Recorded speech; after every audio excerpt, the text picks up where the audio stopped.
In a forgotten village, nestled deep within the green folds of the Matambo highlands, where mist kisses the treetops and banana leaves whisper secrets to the wind, lived a brother and sister, Kabari and Zalika. Orphaned by fever and fire, they clung to one another like the last two stars in a moonless sky. Kabari was just 17, but the weight of manhood bowed his shoulders early. He became a hunter, slipping into the forest every morning with only his handmade bow, quiet breath, and the fading echo of their parents' voices. Zalika, just 15, remained behind in their round mud-walled hut, small and warm, surrounded by maize and memory.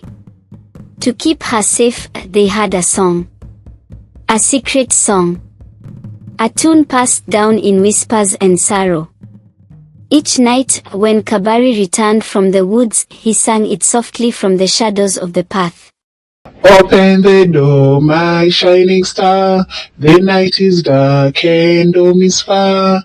Let me in, my sister, please.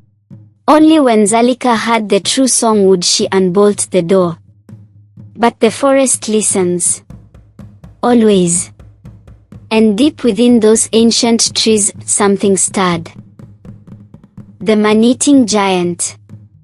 Hairy and black as midnight.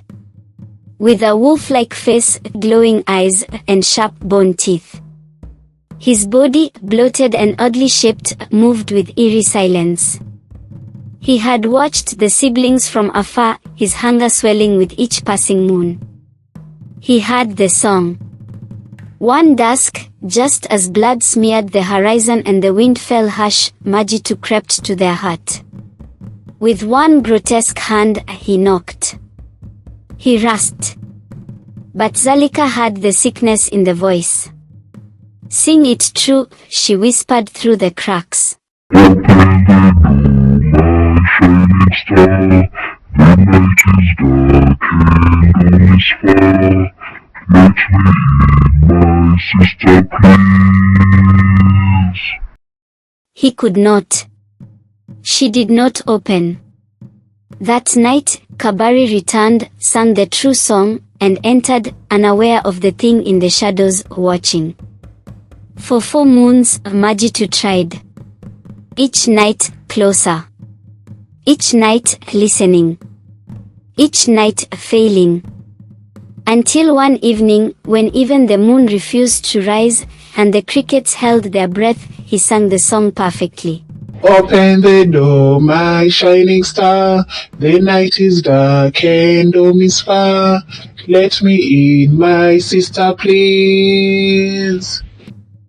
Zalika hesitated. Loneliness is cruel. Silence had curled around her like smoke. Too many hours alone. She opened the door. Kabari returned to find the fire cold. The hut is silent. A scarf on the floor.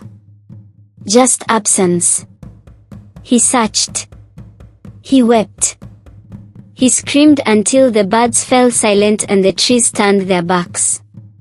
But the forest gave no answer, only echoes. Yet grief, like fire, forges something harder. Kabari hunted Majitu.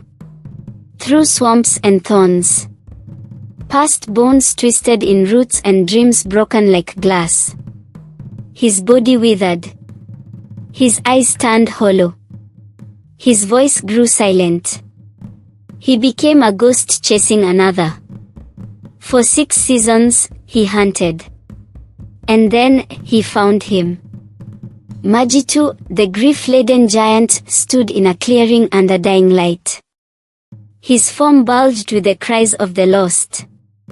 Kabari did not speak. He simply raised his bow. The arrow sang. Majitu roared once, and fell. And from his belly, the ones he had taken poured out, shaking and scared. And broken, eyes dull, hair turned snow-white.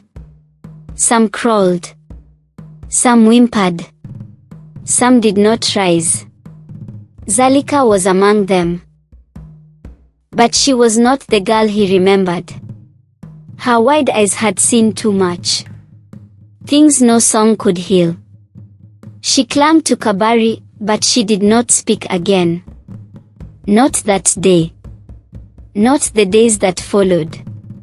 Some say, not ever. They returned to the village. But the village was not the same. Home was no longer a place.